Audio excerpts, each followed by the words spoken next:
સુરત ગ્રામ્ય એલસીબીની મોટી કાર્યવાહી. નકલી branded toilet cleaner, floor cleaner અને શેમ્પૂ બનાવતા વેપારી ઝડપાયો. 13.22 લાખનો મુદ્દામાલ જપ્ત. સુરત ગ્રામ્ય એલસીબીની ટીમે પલસાણા પોલીસ સ્ટેશન હદમાં આવેલા જોડવા ગામ ખાતે શિવ પેલેસ શોપિંગની દુકાનોમાં દરોડો પાડી પ્રતિષ્ઠિત કંપનીઓના નામે નકલી ટોયલેટ ક્લીનર, ફ્લોર ક્લીનર અને શેમ્પૂનું ઉત્પાદન તથા વેચાણ કરતા એક વ્યક્તિને ઝડપી પાડ્યો છે. પોલીસે સ્થળ પરથી કુલ 13,22,436 રૂપિયાનો મુદ્દામાલ જપ્ત કર્યો છે.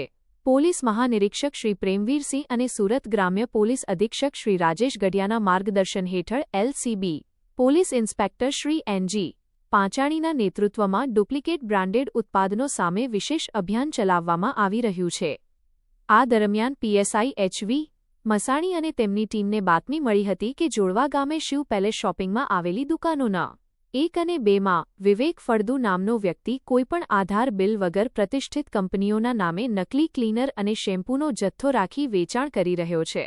બાતમીના આધારે પોલીસે દરોડો પાડતા હિન્દુસ્તાન યુનિલિવર, રેકેટ બેન્કાઇઝર અને ઇમામી જેવી કંપનીઓના નામે બનાવાયેલા શંકાસ્પદ ઉત્પાદનો મળી આવ્યા હતા. સ્થળ પરથી કોઈપણ પ્રકારનું લાયસન્સ કે કાયદેસર દસ્તાવેજ રજૂ ન કરી શકાતા સમગ્ર જથ્થો જપ્ત કરવામાં આવ્યો હતો. કંપનીઓના લીગલ અધિકારીઓને પણ આગળની કાર્યવાહી માટે જાણ કરવામાં આવી છે.